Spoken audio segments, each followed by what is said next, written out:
You won, you must have been just salivating at that point, right? Yeah, it was definitely fast. It was definitely what I expected, but just kind of like the prelim, staying poised in the back, wanted to stay relaxed, and make sure the whole second lap I was ready to make a move with obviously some of those guys knowing they were going to move towards 600 meters. Yeah. Did that play out exactly how you drew it up? Yeah, I think in my head that's how I thought it was going to go. I thought I could execute it a little bit better. Going into the race, my plan was to kind of be mid-pack by 200 meters to go, just so I don't have to be all the way in the back to have to make a huge kick with like 150 meters. So I definitely thought I was going to be a little bit closer to the pack, but kind of trusted my instincts, moved when I thought I was going to be able to make it all the way through with a strong kick, and ended up kind of just being able to finish it out for sure.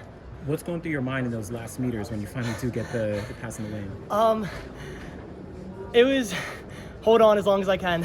That was definitely the main thing going through my head. Is I definitely felt a little lactic going with the last 15-20 meters, and obviously Sam being such a great athlete, such a good runner. It was, I was maybe thinking he was going to have another little second gear to be able to kind of out kick my kick and kind of get me through the line. But luckily, my coach just said run all the way through, and that's what I did, and that's luckily I was able to have just enough to secure the win and be able to hold on. Shane, it was loud during that last 100 meters. Were you able to hear it, or were you just so locked in on your kick?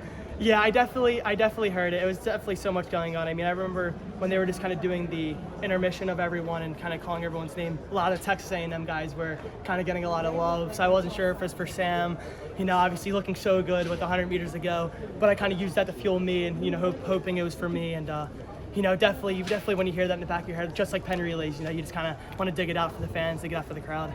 A lot of people, I think, after the prelims were comparing you to Robbie Andrews, and probably will again after this race. Like, how familiar are you with his win in 2011, and have you heard from him at all this week? Actually, funny, not at all.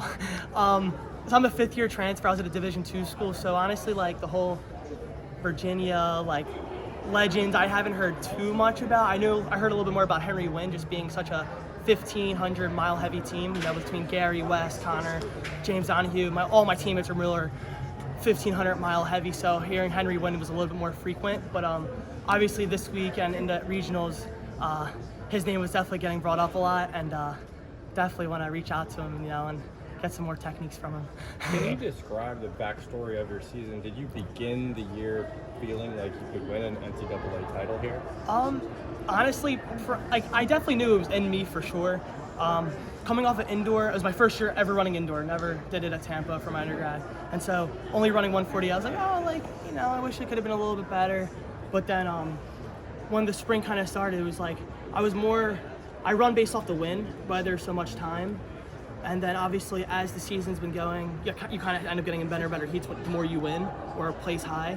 And ended up just working out ACCs and stuff, kind of really started kind of clicking for me. And then once ACCs hit, then I was like, I really thought that there was a shot I could make it here, and let alone win. And obviously the pieces kind of came together between coach and I, and put the pieces together and ended up carking out.